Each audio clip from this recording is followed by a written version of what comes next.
They told people about it over and over and over, and that becomes their identity, right? Every accomplishment I've ever had, I mean, you can see stacks of magazine covers framed behind me. They're not even up, they're just on the floor, you know, like I appreciate that, and I appreciate it when it happened, but I appreciate it for the moment that it was, and then I moved on, right? It's part of me, like I said, ammo you have, but it's not who I am, and it's not where I'm going. It's where I was. So if you really want to continue to grow and succeed,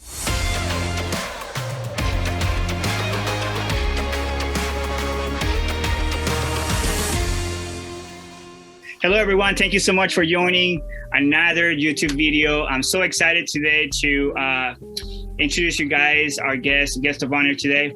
But as you all know, we talk about self-development, we talk about fitness, we talk about faith, we talk about money.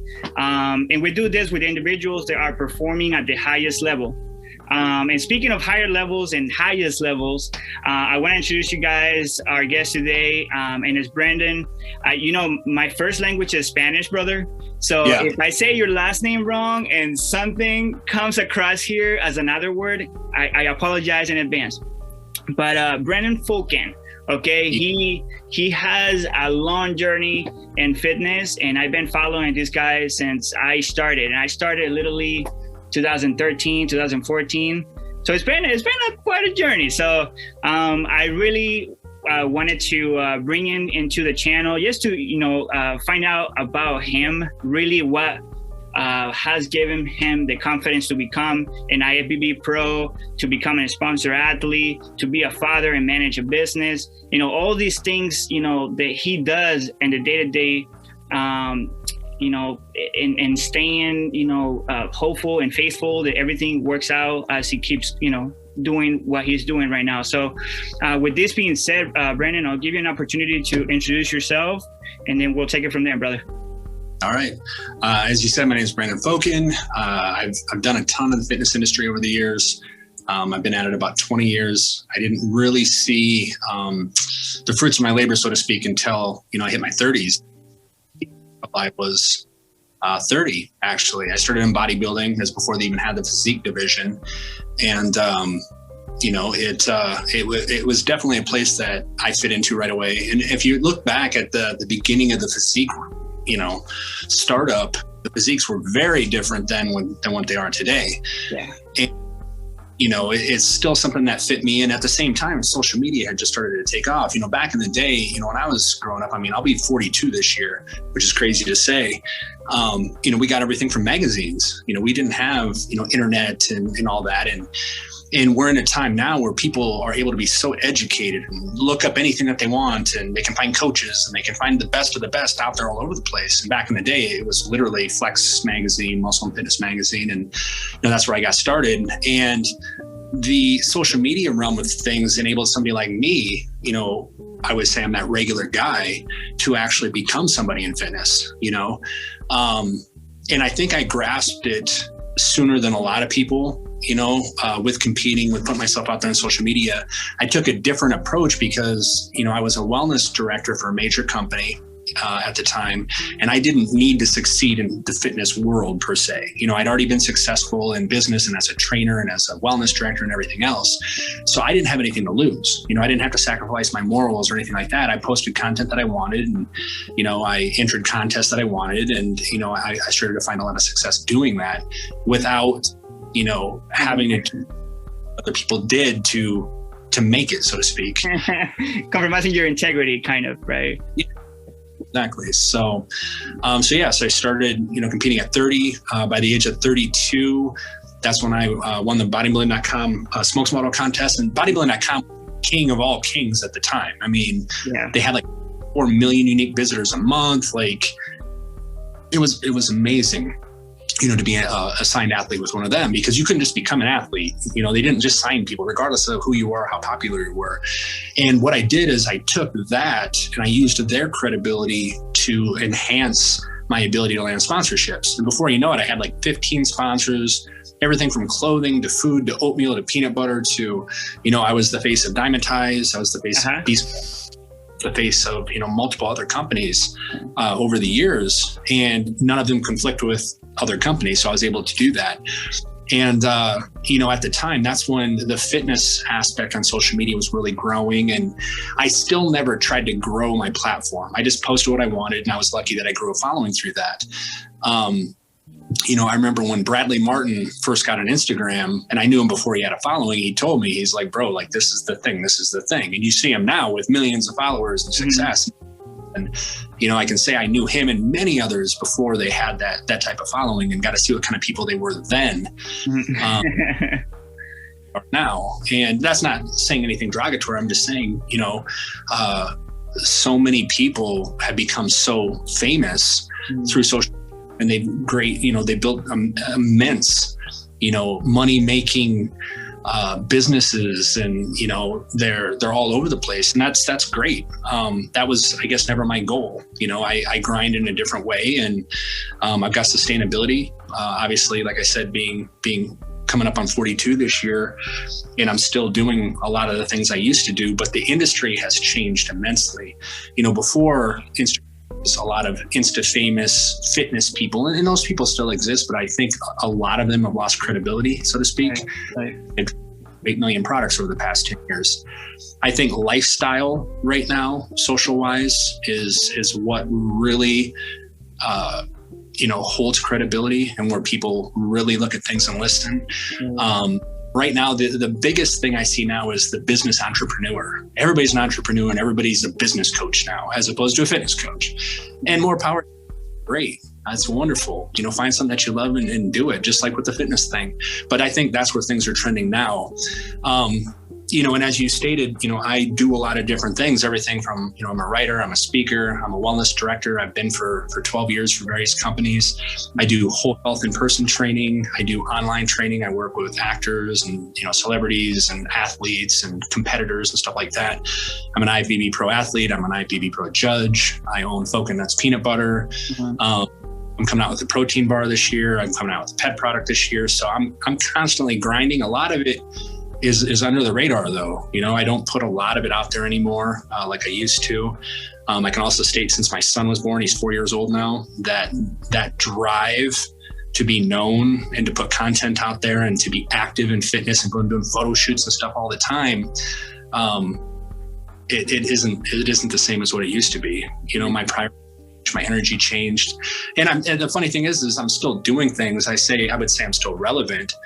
My knowledge is still there. My connections are still there. I'm on the cover of Train magazine this month. I'm shooting the cover in April, which will include my son again. He's on the cover with me now. So I'm still doing those things, but that industry per se, I'll always be a part of. But that I used to apply just has changed. It's just so that's a long spiel of what I'm doing. Yeah. Feel free to elaborate or ask questions. No, of course. And it's hard for me to ask questions about every single topic, because we're gonna stay here for a long time. But I do want to shine light ultimately about the results, and the reason why I do the interviews is not to boast about like what someone has done or this or that or this. And necessarily, I focus more on the journey and really what has gotten the person to where they are.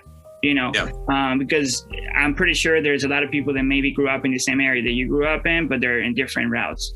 They are doing completely different things, and they probably don't have the same success that you do. And so tell me a little bit about your beginnings, and what do you think either the environment, maybe like the people around you, maybe, someone that you looked up to, they kind of gave you that drive to, become a go-getter in a sense? It's funny, because the things that make me who I am are very different than what somebody would expect. I came from very meager and humble beginnings. I came from, a traumatic childhood. I came from a broken home. I came from everything a person wouldn't want in life. I was lucky to have grandparents that, they were old school, and they did everything they could to shelter me. But I know what it was like to not have a car, not have a phone, not have cable, a power be turned off in the house, wouldn't have food, wear the same clothes every day. Like, I know what that's like. My mom, she was married 7 times. And my young from house to house to house, and I've always been an empathetic person, but I think through a lot of that, first, I'm able to connect with people because I understand people. I know what hardship is, and I know what I didn't want in life. I knew what I didn't want my children to have in life. And the other part is I was always a people pleaser too. I was afraid of failure because I was afraid that if I failed, people wouldn't want to be around me because so many people in my young life left me. So fear propelled me more than anything else. And people would think, what made you a go-getter? Well, I had a work ethic. But the fear of disappointing and letting people down is what propelled me to success. And, again, people would think that that's crazy, but it's what worked for me. And as I've gotten older, obviously, it's not that fear anymore. I have more confidence in knowing what I'm capable of, what I've done and everything else. But in my early career, that's what led me. I didn't want to lose. I didn't want to embarrass people. I didn't want to embarrass myself, and very calculated risks. And I always had a secondary thing per se. I always had 2 other jobs, or I always had other things going on to shelter from complete failure. And so that's where it started. And in my 20s, is where I built the building blocks of who I was. I worked 3 or 4 jobs. I went to school. I didn't really know what I wanted to do. I traveled a lot. I love history. I love to travel. I'm the guy you'll find in an antique store. And that's something. And I did a lot of that, but I just didn't necessarily have that direction on where I was going to go. And literally, I continued to do that up until, almost the age of 30. I opened gyms and managed gyms, trained and all that, but I still didn't feel like I necessarily had accomplished anything great at that point. And I started competing then at 30, fell in love with it. And then things really happened fast for me. To be honest, it went from that to the very first thing that really worked out in my favor is I won the Muscle and Fitness Male Model Contest online, and I was invited to the Olympia to compete. And when I went to the bodybuilding.com booth, and at the time I met Jamie Easton, who was like the top female fitness person, in the world. And when I met her, she told me to sign up for the bodybuilding.com spokesmodel contest. And I ended up beating, thousands and thousands and thousands of people, and then got signed to the company. And then thereafter, I landed up, with B Sports Nutrition. I was the face of that brand right away. And then I was getting other sponsors, and I was doing interviews and writing articles, and, I was going to expos. And before I know it, I had 50-foot pictures of me, at a booth, and and I went on to win the Muscle and Fitness contest 2 more years in a row. And then I started in magazines. I started landing magazine covers, and all these things just spiraled. And it was crazy because I was working a full-time wellness job on top of it. And I was doing online training, and I was, writing, and I was doing fitness stuff, and I was doing photo shoots. But at this time, my wife and we didn't have children. I had a ton of vacations. So I would leave on a Thursday night, take a Friday off, I'd be home Sunday night, so I was traveling all the time. And sometimes I look back and wonder, just how far could I have gone? Because I was so thin in so many different things. I never tried to capitalize and hire people below me or anything like that to grow various businesses. I just continued on, my path. So sometimes, I look back and say, well, gosh, what could you have done if you would have focused on one thing or the other? But in hindsight, I enjoy what I do. I enjoy doing 10 different things. I enjoy, putting a little bit here and a little bit there, and then seeing how it turns out. And I still have, that security blanket, so to speak, that protects me from absolute failure. And, I think that over the years, my risk to reward ratio has changed, where the risk doesn't change as much, meaning I don't feel like I'm ever really risking anything anymore. The rewards seem to be easier and be bigger now after 20 years of putting in work, so to speak. And I think that comes with credibility and relationships and everything else, where let's say you're a realtor, right? And your first day on the job, you go out to try to sell houses, right? And nobody calls you for 3 months. Well, then you sell your 10th, then your 20th, then your 100th. Well, 20 years down the line, you don't even got to leave your office. People just come to you. And I think that's where I'm at today, where so many things now come to me. I still hustle every day. Every day.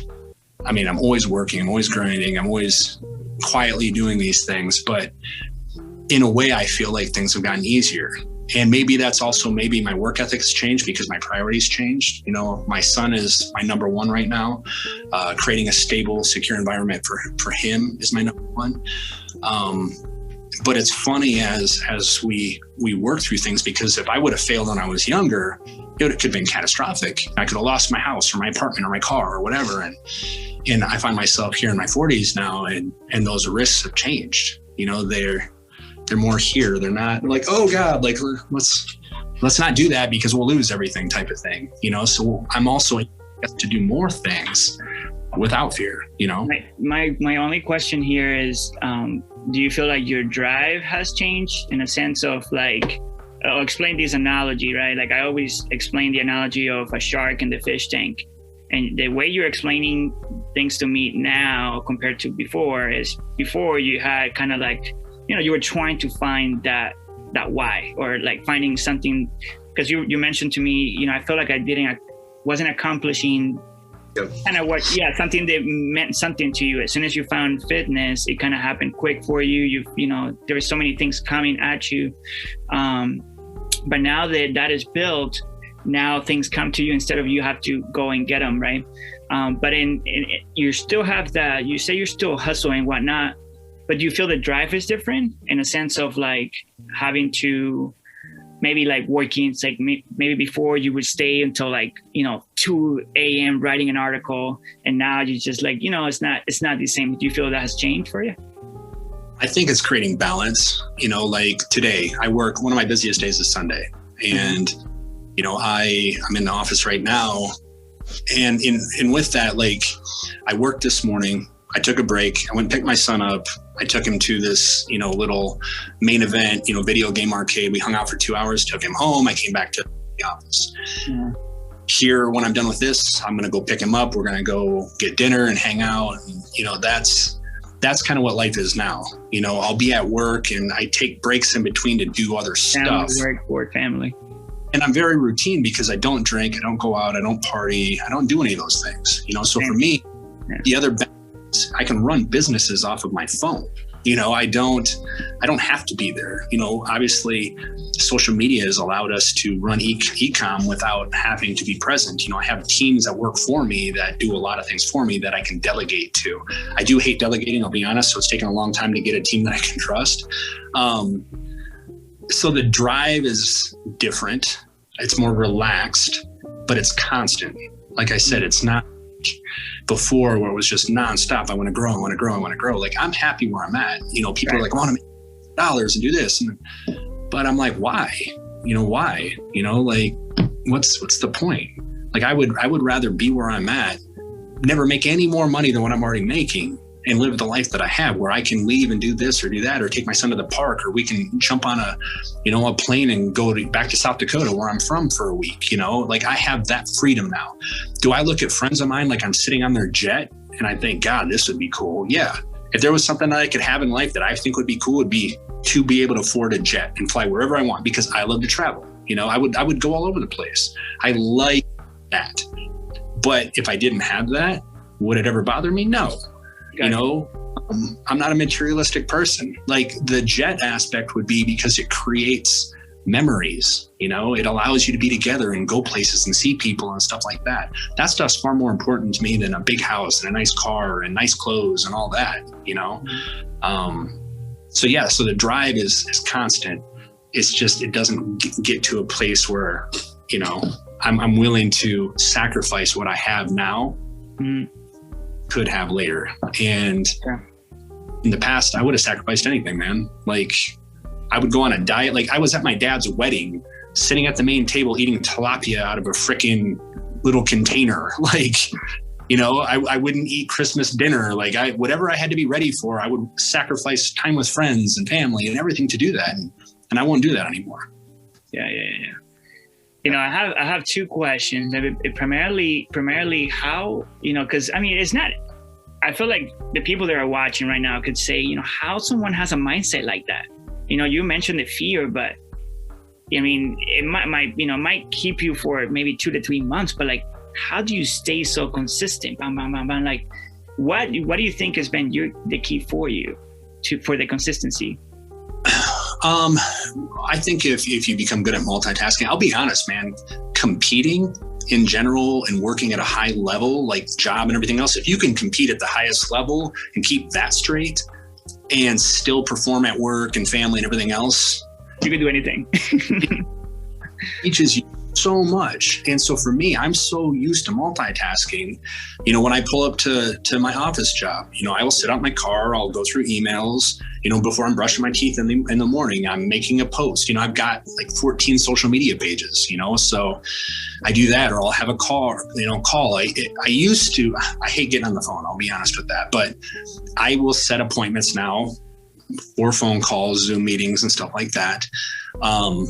So I've had to step out a little bit more and be a little more regimented.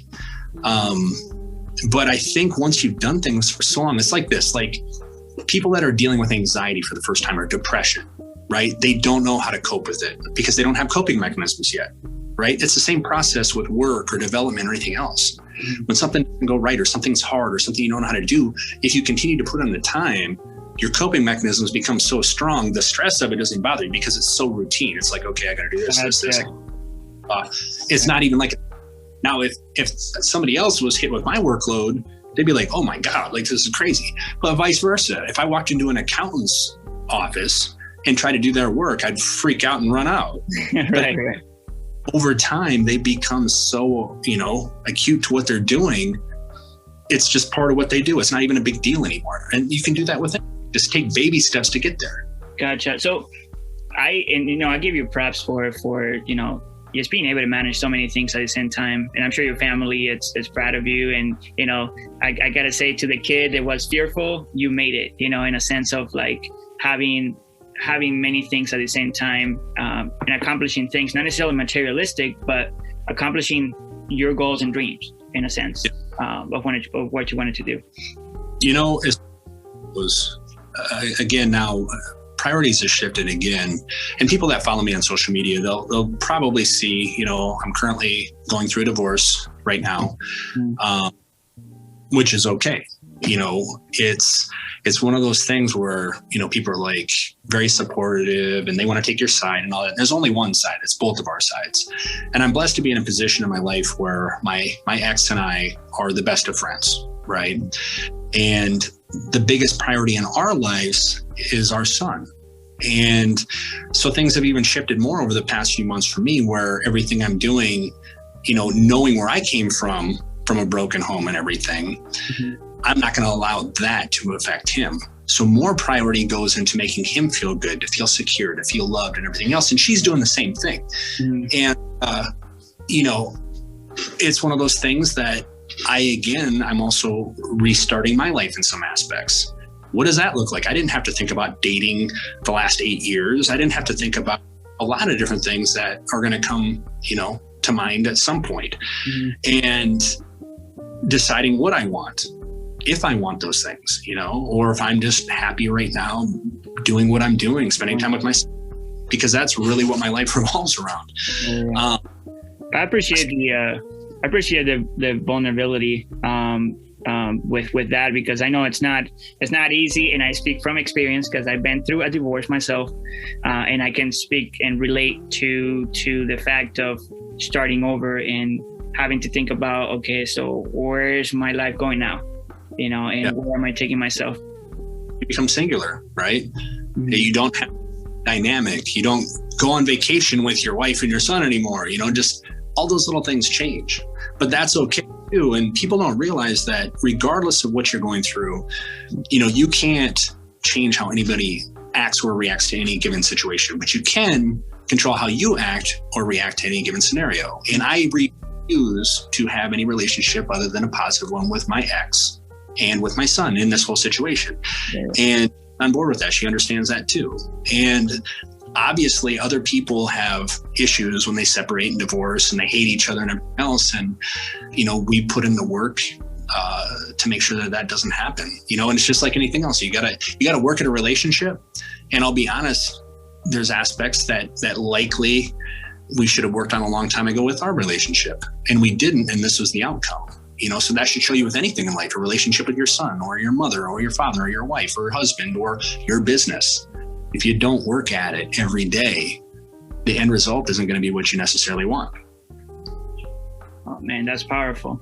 That's powerful. And I think something that's too, I heard this before, but it stood out a lot more now that you mention it based on your story is the fact of, you know, it doesn't matter what happens to you. It matters how you respond to it and how positive you stay toward the situation instead of actually lashing out or making it worse. Because at the end of the day, you know, bad situations are going to happen. Not, it could be a divorce. It could be some, you know, family member passing away, you know, God willing, everybody stays safe. But it's, you know, we are born to die. So bad things are going to happen. And so, and something I want to touch, you know, in our channel, I've had pastors here too, and personalities like that. Talk to me a little bit about, I know a lot of people, you know, maybe, you know, anchor their life to their family, anchor their life to their business, anchor their life to different things that at some point it might diminish or things like that. Do you have a different, and I don't know how to structure the question, but in a sense of your spirituality, how do you deal with things on that spectrum? So spirituality with a lot of people can or cannot be complicated. You know, I know what I believe. I know what I feel. And, you know, first off, growing up, I grew up Catholic. I went to Catholic school, you know, strict Catholic. And then from there, I went to many churches. My mom is Christian, you know, non-denominational. I've been to Lutheran and Baptist and you name it. And I've had good experiences and I've had bad. And also being a history geek, you know, I've studied religion. I've studied where things go. And I'm very open-minded on the topic because kind of like politics, right? If you're a good person, go ahead and have your beliefs and whatever. Mm-hmm. Just don't force. Right. Let's have open dialogue instead. And let's talk about our differences rather than hate on each other. Yeah. And that's how I feel religion, you know. There's moments in my life where people have passed where, for instance, when my grandfather passed, he was in a coma. And the night before he passed, I sat by his bed and I told him everything that I felt, every regret that I had. Science says he didn't hear me. God said he did, you know? And I, at that point, had kind of that turning point. It was in my early 20s where I became more spiritual at that point and felt like I had more of a connection because I wanted to, my grandfather heard my words. And, you know, through time, when I've had hard times, I've prayed, I've asked for forgiveness and all of these things. I've prayed for other people. And essentially, whether you call it the universe, you call it God, you call it energy, it's shown up for me, right?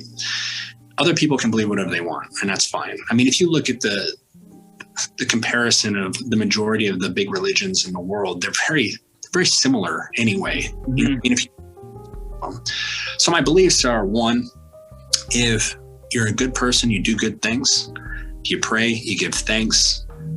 That's about all anybody can really ask of you. I mean, to be honest, I don't believe you have to go to church to go to heaven or wherever it is that you're going to go based on your religion, or even if you're atheist. You know, you think it's important, Brandan? Do you think it's like a area that everybody should focus on? Not necessarily, I mean, whatever they believe in, but you think is important to have something to, I guess, kind of, you know, give some sort of foundation to who they are. So I believe that understanding yourself spiritually from any level, energy or whatever you want to call it, is important because I think it helps you get to understand yourself better. Mm-hmm. You know, like I said, my own relationship it's personal, but it's important. Right. I think it makes me a more complete person. Mm-hmm. But again, I can't speak for other people. Right. I mean? Everybody has different beliefs and different wants and different needs. And somebody may think that, you know, meditating benefit than that. Well, you're honing in on energy then. You know, you can talk about these things for hours and hours, right, and you can agree. But at the end of the day, I think people need to find what it is that helps make them feel whole, that makes them feel complete. that makes them feel connected. And if that's God, if that's Buddha, if that's Allah, if that's meditating, if that's praying, if that's yoga, if whatever that is, and I got you. You know, more power to them.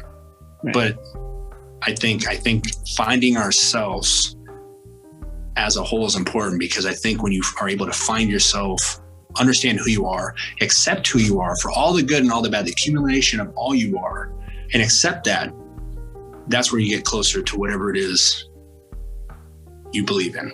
Yeah. You find that fulfillment. Yes. Gotcha. Yeah, I don't know if you heard this. Tony Robbins said something, success without fulfillment is failure. And I believe that strongly. You know, a lot of people will get different places, will, you know, accomplish so many things, or, go through trials and they don't have fulfillment in no matter what they do. And so, like, you know, that's the actual failure. And props to you for being able to stay almost like grateful, no matter what's coming to you, and staying positive. So with this, my friend, I'm gonna take it to this route.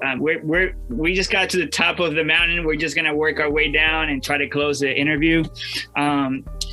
For those that are watching, I'm pretty sure the ones that are gonna be watching are into fitness, either know you, or want to know, you know, how to develop themselves and how to stick to their plan. For those that are watching, they want to, you know, make a name for themselves in the fitness industry or anywhere else. What is your best advice? You could think of your son as you're talking to your son and he wants to do that, but what would be your best advice for those watching that want to make a name for themselves, or necessarily, you know, get established in whatever the journey that they're on? Don't sell skinny tea. So don't do that. You know, I think that I made it to where I'm at because of work ethic, not giving up, but because I wasn't the best at anything.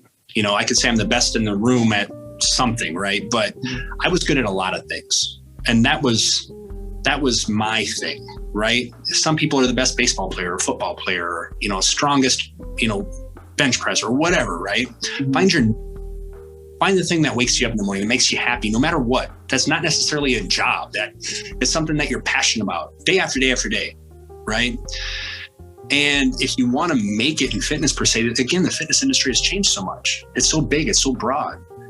We're all competing, but not competing at the same time. You know, they said when the XFL came out against the NFL, people were like, it's not gonna make it. The XFL only needed to capture 1% of what the NFL brought in to be successful. 1%. Wow. Yeah. So I tell people, find your 1%. Find that thing that you're happy with. Find that thing that you enjoy, or that you can inspire people with, or motivate people with, or teach people, or whatever it is that you can do. Work on that every day and let that 1% grow. And that's what my percent grew and grew and grew and grew. And to make it, you have to decide what it is that you want to make it in, because there's so many. You know, do you want to make it in modeling? Do you want to make it in training? Do you want to make it in, you know, having a bigger following? You know, they're all different things. That's the thing. They're all different. And, you know, I'm going to say, don't just put all of your time into one thing. You know, keep yourself a little bit broader, you know, not to the point where you don't have any energy for anything and you're doing too many things, but just do many things well, do them often, treat people well, respect people, because that's your customer in anything, right? Even selling them anything, you're selling them yourself. You are your number one. So the more you can invest in yourself, the more you have to give, right? So even sitting here talking to you, this is an investment right here, because I'm talking to you and I can learn something from you that then I can then pass on to somebody else. You know, I could be talking to somebody tomorrow and they're like, say something, and something you said, I can be like, oh yeah. Okay, here you go, you know? But just in general, and this is so broad because I can't give you a specific answer. No, I get your message, and I actually wrote it down. The problem is not the goal, and it's two different things. The problem is not the goal. The problem is the focus. Because so many people, they don't know what they want. So like you had to first find the focus, or where are you going, right? And then go after it, right? And then the other thing you said, and you've been repeating it over and over and over, and it's something I believe in strongly, is not living on one tree. And a lot of people do that, you know.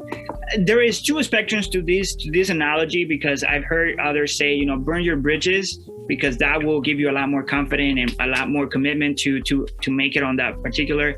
But in the days that we're living in right now, and things how quick things are changing, I don't believe in that analogy anymore. I do believe that you do need to be able to diversify whatever you're doing.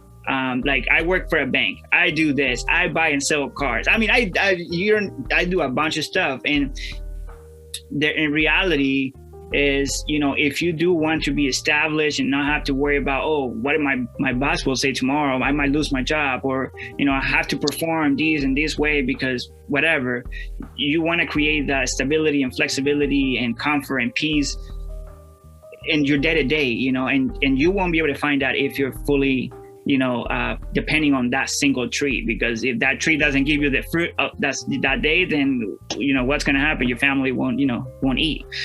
But sorry to interrupt you. I got very passionate about what you were saying. Oh, you need to be, but that's the other thing. You need to find something that you can stay stable in too, to where you can make sure you have income, can feed yourself and everything else while you diversify into other things, you know. And diversifying things is huge. The other thing, as you said, not bridges, networking is king. I can't tell you how many times I've had to step back and been able to utilize a relationship with somebody to go somewhere further, right? And one thing I believe with that is always create more value than you ever take. Right. Always. And once you do that, if I go back and ask somebody for something, whether most of the time it's for somebody else, I don't feel bad asking, right? The other thing that people have to look at is, we all have this path, right? Okay, I've got this path from A to B. That's my success at the end. And I'm going down this path, I get diverted, blah, blah, blah. I get to the end result and it's not what I wanted, but it's an end result. Success is success, always. You may have started on the path to do one thing, but you got over here. You learned as you went. You succeeded in this. It's not what you wanted, but it's still success. Now, guess what you can do with that? That's part of like your ammo. You've learned to get there. Now you take that and then you add on it, right? Unfortunately, too many people go through what I call the Uncle Rico syndrome. What is that? You ever seen Napoleon Dynamite? No. Okay, so everybody knows this guy. So Napoleon Dynamite, there's a guy named Uncle Rico.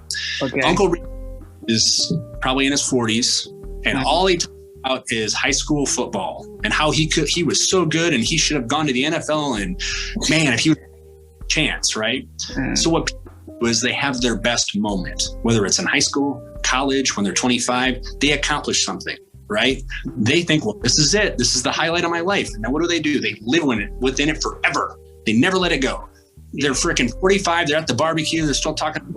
Hated this 20 years or this football game they played, or baseball, or, you know, I won, you know, freaking in Vegas one night, you know, like whatever their story is, right. They never grew beyond it, because in their head, they thought that this is it. This is the highlight reel. This is the best I'm going to do. So what did? They told people about it over and over and over, and that becomes their identity, right? Every accomplishment I've ever had, I mean, you can see stacks of magazine covers framed behind me. They're not even up. They're just on the floor, you know, like I appreciate that, and I appreciate it when it happened, but I appreciate it for the moment that it was, and then I moved on, right? It's part of me, like I said, an ammo you have, but it's not who I am, and it's not where I'm going. It's where I was. So if you really want to continue to grow and succeed, you need to take every accomplishment for what it is, appreciate it for what it is, and then build upon it and move forward. And too often, like I said, Uncle Rico kicks in. We think it's the best we're going to do, and then we get stuck. Don't let yourself get stuck. My goodness, man, this is powerful. Hey, this might be the intro of this interview, by the way. Yeah. Playing Dynamite now. I'm kind of sad you haven't seen it. So. No, you know, my father-in-law, I got married again, by the way. My father-in-law is huge in movies, so I had to tell him today, hey, let me write it down. What's the name again? Napoleon Dynamite. Napoleon Dynamite. We're going to have to watch it tonight. You probably will show me.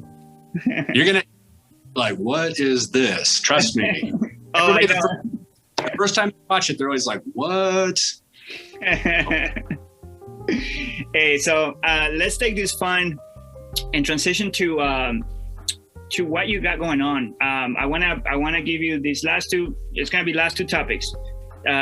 This time to promote what you got going on and what's coming. Any projects you got that you're working on. I know that I actually didn't know that you said you're writing books, right? No. I'm going to write a book at some point. Either it's going to be a children's book to start. Uh-huh. If it's an older person book, so to speak. Okay. I'm going to write something someday. I haven't had a calling as to what though. But no, I've written and published over 100 articles in different formats. Yeah. That's awesome. So what you have going on right now? Just I know that you have your website. I was checking it out. You have your businesses. Talk to us a little bit about that in case of anyone is looking for one of the services or products you got that you connected with. That way they can reach out to you for that. So I'm currently the wellness director here in Lubbock, Texas. And on the side of all that, I'm a whole health in-person trainer. So I take a limited amount of clientele. Everything you can imagine health-wise is included in their training. Then I do online training, which you talked about my website, fokkenstrong.com. That's literally just a placeholder. I don't ever use that site, but it allows people to contact me through there. And I do everything from get people ready for photo shoots to get in better shape for a wedding, an actor's role, competitions, being in the fitness industry so long, I focused so many years on competitors that, that was my focus for a long time. And I train about 75 to 80% females, to be honest. I get better results that way too. Beyond that, I got Fokken Nuts, my peanut butter line, 17 different flavors. We're working our way into getting into grocery stores nationwide right now. We're on Amazon, online, QVC, HSN. We're an Olympic sponsor with them. So with that, we're going to be launching a pet line in the next 4 months, which will be for dogs, pet spreads. And then we're working on a protein bar, which will probably be out in the next 6 months, hopefully. Yeah, so that's kind of what I got going on at the moment. I got a photo shoot in April, so I'll be getting a little better shape for that, and I'll be out in Utah shooting for 3 days, and still trying to make that imprint on the industry.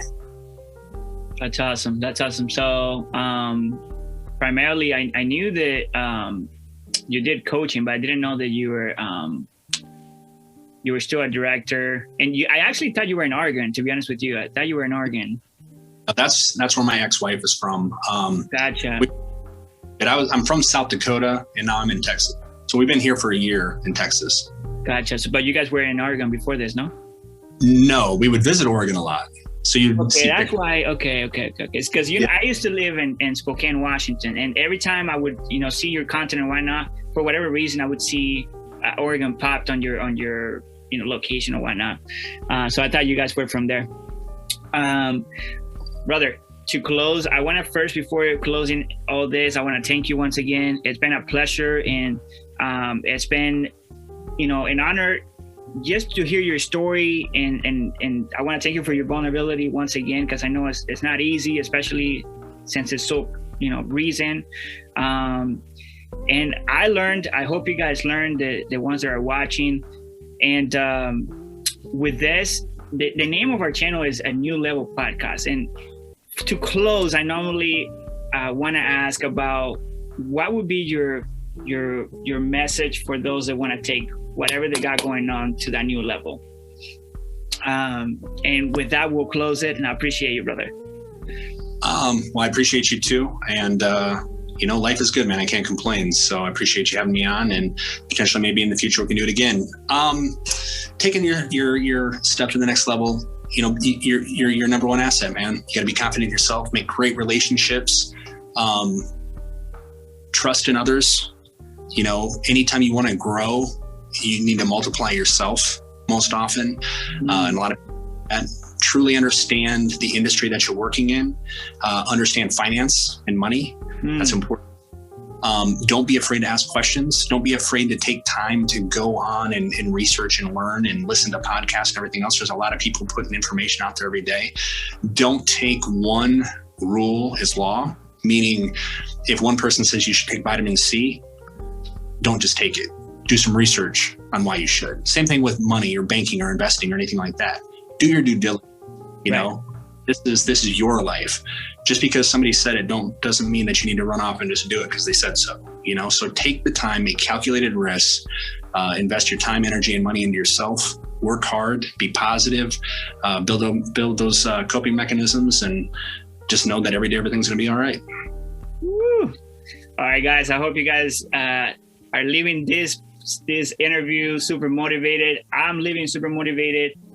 What I got from this, you're the #1 asset. Oh my God, I love so much. And I'm going to repeat it once again before we close this. And the problem is not the goal. The problem is the focus. So make sure you guys got your focus right, and you don't have your eyes all over the place. So make sure you guys got your focus right and understand what you got yourself into or what you're going after before you actually start wasting or investing time in it. And with this, I hope you guys have a wonderful day, afternoon, or night, wherever you guys are at. And with this, we say goodbye. Bye.